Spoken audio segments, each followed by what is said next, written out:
Hello there and welcome back to a new episode on CSS Grid. So let me show you what we are going to be doing. So this is what we've done so far, and we are going to be doing CSS Grid 2, 3, 4 and probably 5 as well. So that should finish up the CSS Grid saga, or that part at least, and then we'll go on to the next ones afterwards. But I think that's the plan for this episode, so it should be fun. Let me watch the CSS Grid 2 and I'll get back with you with what I've learned. See you in a bit, bye!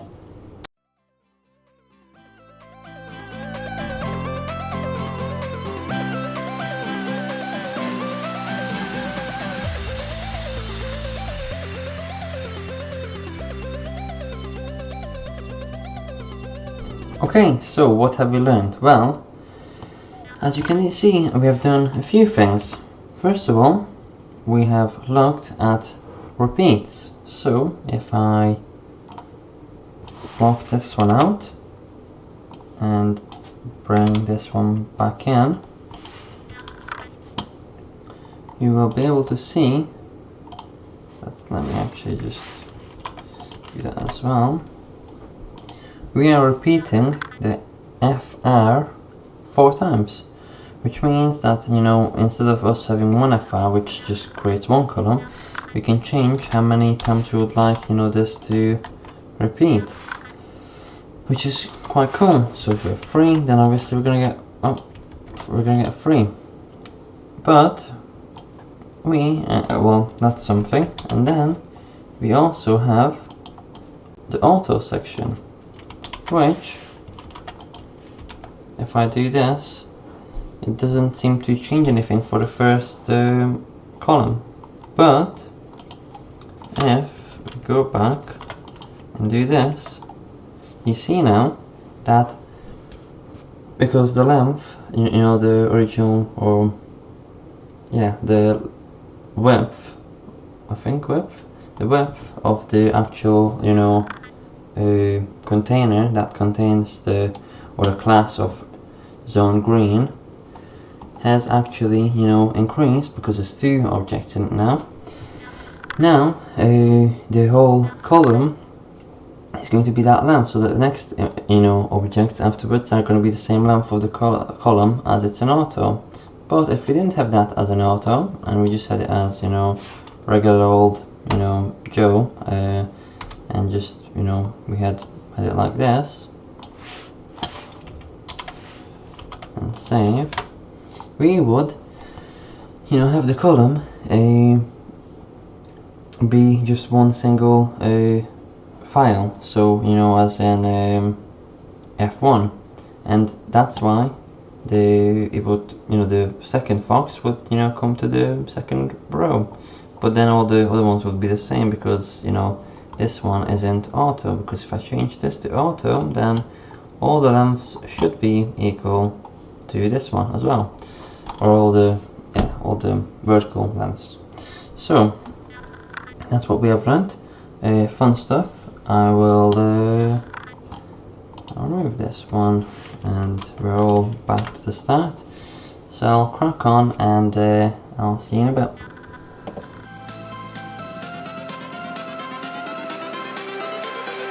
Everything changes.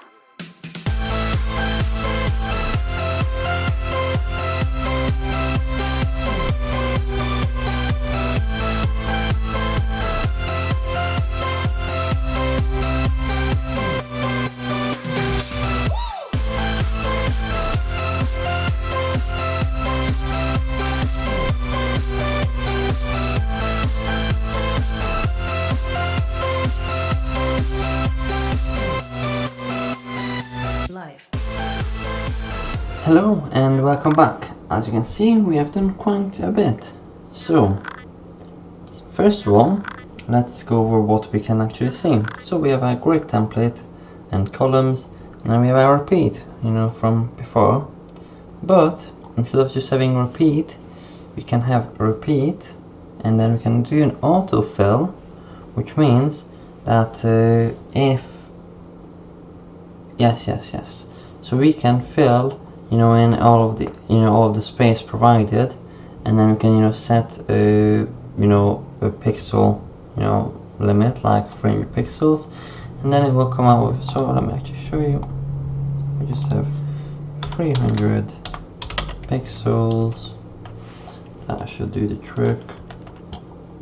Now it'll always be 300 pixels, and if it gets too small or bigger, it will adjust to that size. But the issue with this is that, as you can see, there's still white spaces about to the right, which is not the nicest. So instead we can do something like min-max, and then there we can put in FR1, which means that we're setting the minimum and maximum for the actual size of the little icons.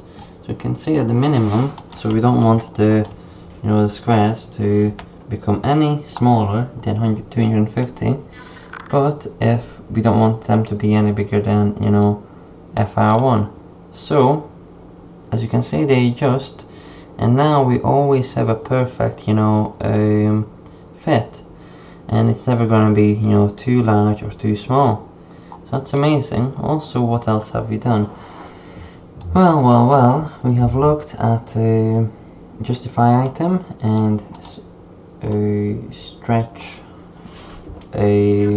justify item and align items. So let me block these out and show you what we can do with them. So we can say that the columns are 1, 2 and 3 FR, and we can say, can I no, can't do all of them at the same time. There. And we can see that the the template rows are 300 pixels. So if I refresh, you can see they look quite ugly for the moment. But basically, stretch just means what we have been looking at. So basically it means that it will fill the whole space in, whereas start and end actually move it, just like in Flexbox. It actually moves it to the demanded place.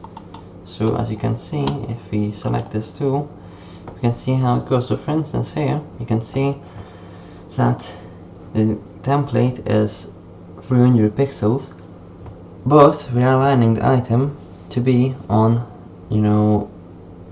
the first part of the top of the grid with the align item start, and then we have the justify item, and we have the grids, as you can see. So this is 1 fraction, this is 2 fractions, 3 fractions. We're having them at the end, so this is at the end of that one, because that one is 1, it's just gonna be as it is.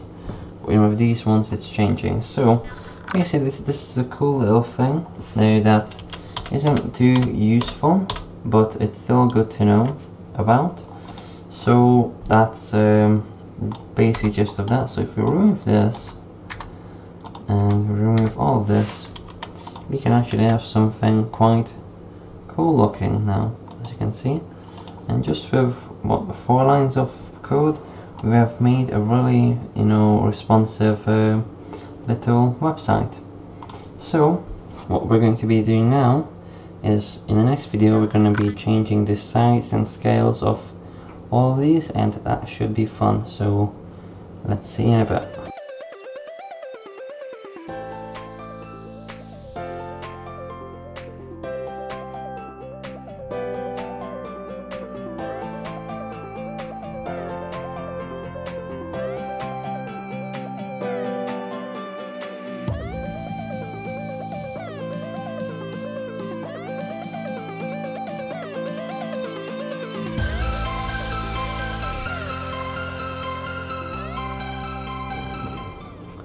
Okay, welcome back. So what have we done? Well, as you can see, we actually started messing about with the actual objects inside of our container. So for instance, green, with the green backgrounds, the fox and the unicorn, we can interact with that. So if I block these off and bring these out, we can do something that is called grid start and a grid column start and grid column end at 1 and 4. But what does this mean? Well, this means that if you go into developer tools and select, you can see the grid, and you see, and basically how the grid works is 1 is the first line into the grid, so you can see right here. The second one is here. No, I think it's one of the two over here. So that's the second one. This is the third one, and this is the fourth one. So you see, it starts at the first and ends at the fourth. Same with this green one. So as we just did, they will always be on the first one and then go to the fourth one afterwards. But what this does is it makes it not too responsive, as you see, because it has to fill all the first to the fourth rows. And if we have, let's say just a 2, then it will just, go to 2 as the actual, end. So what if we actually did 1 and 1? What would that do? Nothing. Strange. But if we have 1 and 3, then you can see now it's taking up two spaces. And basically you can do something similar to this, much easier, by just saying grid column span 2, and just like that we should get the same results, except now they don't actually have to take up so actually let me move this, let me block this up first. So as you can see, they don't actually have to be at the first part, because they can just span 2. So if they have something like 2 objects in front of it, they can still be responsive without blocking any of them out. And yes, here we have a gap, just because 2 couldn't fit there, but it does make it more responsive even still. And then lastly we can have grid row 1 and 2, which just means that we have it on the first one till the third one. And in all honesty, I'm not too certain why we can't have it until it's this large for them to go onto the third row. But other than that, it does make sense, because it's going from the first to the third one, and it's spanning 2, and it's all neat and lovely and whatnot. So that's basically it for this part. And what we can do is we can say span 2 for this one, and now we'll actually get some lovely little cubey boys in there. So you actually have them just as bigger squares basically. It's quite nice, and once it shrinks down, I think it's something to do with something needing to be by the side of it. I'm not too certain, but kind of makes sense. So we will leave it at that, and there's just one more quick video. I'll watch that and get back to you.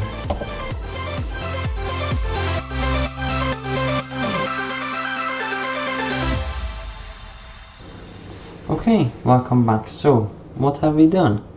Well, not massive amounts of things. Basically all that we have done is we have explored that we can do align and justify self, and we can do a start and end. So here I've actually done that. So you can see that these were supposed to be 2 row wide, but because I said end, they've moved to the end just by themselves. So in that they're not stretching, but they're just moving to the front or the end. So they are at the end now. Also, what else have we done? Well, that was basically it. And lastly, we have learned about this site called gridmalvern.co, which just basically is like a little summary of all the things we can actually do with CSS grids and you know, all the other parts of it. So yeah, it's quite good. And from the next video on, we're actually going to make ourselves our own template for our website, so that should be fun as well. So that's it for now. If you enjoyed, like, subscribe, whatnot, and see you in the next one. Bye.